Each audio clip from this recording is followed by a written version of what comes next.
Ngayong araw guys, dahil maganda yung panahon at malakas ang hangin, kaya naisipan ko na magpapalipad ng saranggola. Kaya pinuntahan ko dito yung mga saranggola kung nakatambak na lang. Kaya ayon sa oras na to ay mapapalipad ko na rin ulit. So namili lang ako dito kung ano yung magandang papaliparin. Kaya ito yung napili kong saranggola na design ay eagle at itong bandera. At ito naman yung mga tansi na gagamitin ko, itong size 30 at size 50. At ayun na nga guys, unahin ko muna papaliparin itong banderang saranggola. At yung ginamit ko dito ay size 30. At agad ko na itong tinalian para mapapalipad ko na. At ayun na nga guys, papaliparin ko na. So wala nga pala akong kasama ngayon na magpapalipad. Pero ayos lang naman dahil madali lang naman itong papaliparin guys. Malakas na naman ang hangin dito. At ayun na nga guys, lumipad na agad. Sobrang dali lang patayugin ng banderang saranggola.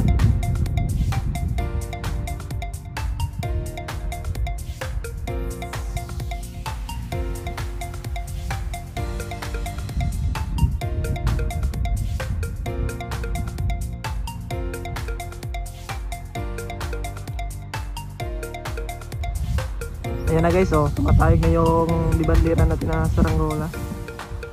So next naman natin isunod guys, yung isang papaliparin natin yung design ay eagle.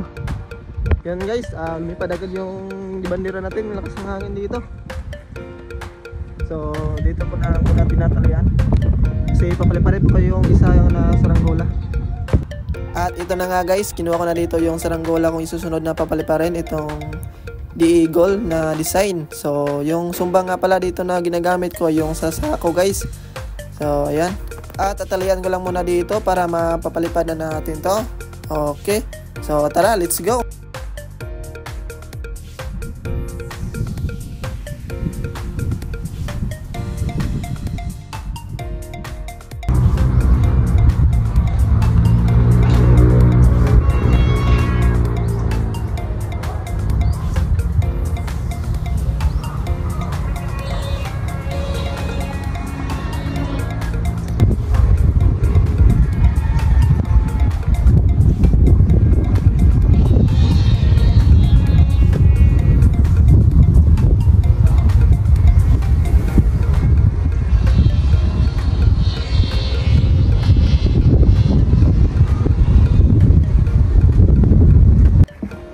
So ayan na guys, nasabit yung tangsi niya. Sayang, nasabit yung kuwan. May kiling kasi guys, kaya ganun yung nangyari. So tingnan nyo guys. Yan guys, yung saranggola natin, nasabit yung tangsi sa puno. So antayin lang natin na bumaba yan. Yan na. So buti na lang hindi nasabit guys. Ayan, nakuha ko na rin. So tara guys. So may kiling kasi. Palitan lang natin to ng ibang papaliparin.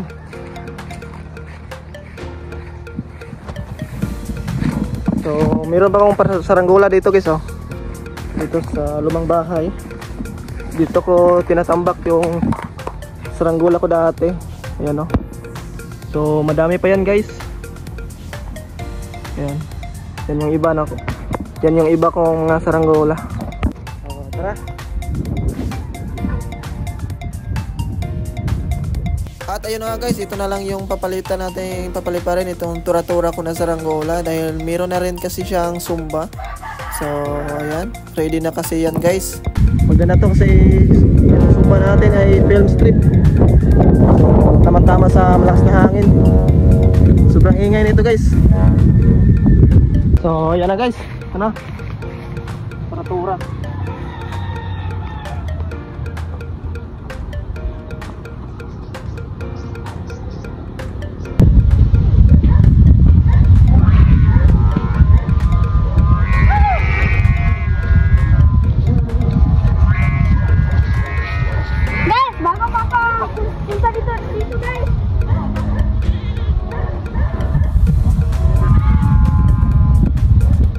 At ayun na guys, nandito si Kirkir. So kakadating niya lang.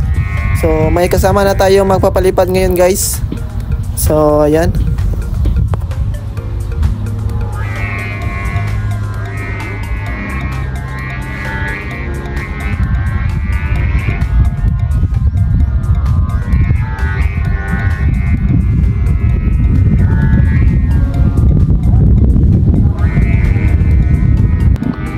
wala na.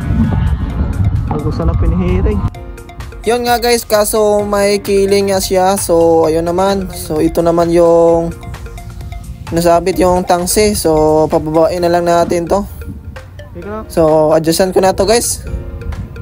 Sayang kasi yung papalipad natin. Nandito na rin si Kirkir. So may kasama na rin tayo na magpapalipad. Kaya hindi na tayo magpahirapan nito guys. So may tagatalang na rin. Ayan guys, bumaba na. So adjust na natin may killing kasi. Ito lang yung problema namin dito nung papalipad guys. Yung itong puno na to. Nasabit yung tangsi. So ayan, nakuha na ni Kirkir guys. So adjustan natin yung killing niya at papaliparin natin ulit.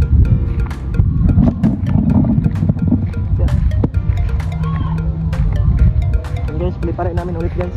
So inadjustan ko yung killing niya.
Grabe yung lakas ng hangin sa taas.